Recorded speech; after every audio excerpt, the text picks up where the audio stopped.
Character చేయడం, అదే ఇన్స్పిరేషన్తో నేను భైరవ దీపంలో మని కురుపి వేషం చేయడం అంతకంటే ఘోరం అసలు.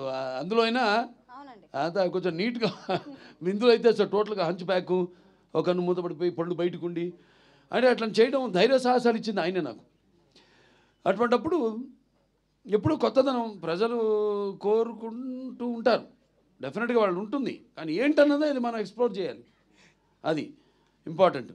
ఎందుకంటే దానికి ఒక సర్వే అంటే మనం మనం ఒక ఆత్మ పరిశీలన చేసుకోవాలి. ఇంతవరకు చేసింది ఏంటి, ఇంకా ఏం చేయాలి, ఇంకా ఒక అదే యాక్టింగ్ అంటే నేను చెప్తుంటాను, అరవడమో లేకపోతే ఏడవడమో ఒకరిని ఆనందపరచడానికి విసిరే నవ్వు కాదు. యాక్టింగ్ అంటే ఒక పాత్రలోకి, ఆ పాత్రలో యొక్క అనుభవాలు మనకు తెలీదు.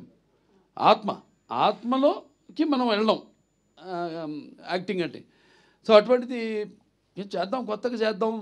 అలాగే కృష్ణప్రసాద్ గారు, మన ముఖ్యంగా ఎస్పి బాలసుబ్రహ్మణ్యం గారు, ఆయన వెనకుండి సారథిగా ఈ చిత్రానికి వెన్నెముకై కృష్ణప్రసాద్ గారిని ప్రోత్సహించడం.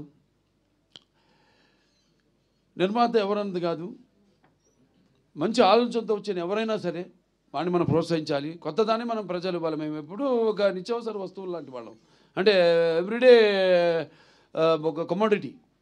సో అది మనం ఇస్తూ ఉండాలి. మన తెలుగు ప్రజల్లో ఒక ప్రత్యేకత ఏంటంటే ఎప్పుడు కొత్తదాన్ని ఆదరిస్తారు. మొదటి నుంచి చెప్పుకొచ్చాను, నాన్నగారు మంచి పండు వయసులో భీష్ముడి పాత్ర వేయడం ఏంటి, అటువంటి ఎన్నెన్నో సాహసాలు చేసి ప్రజల మన్నలను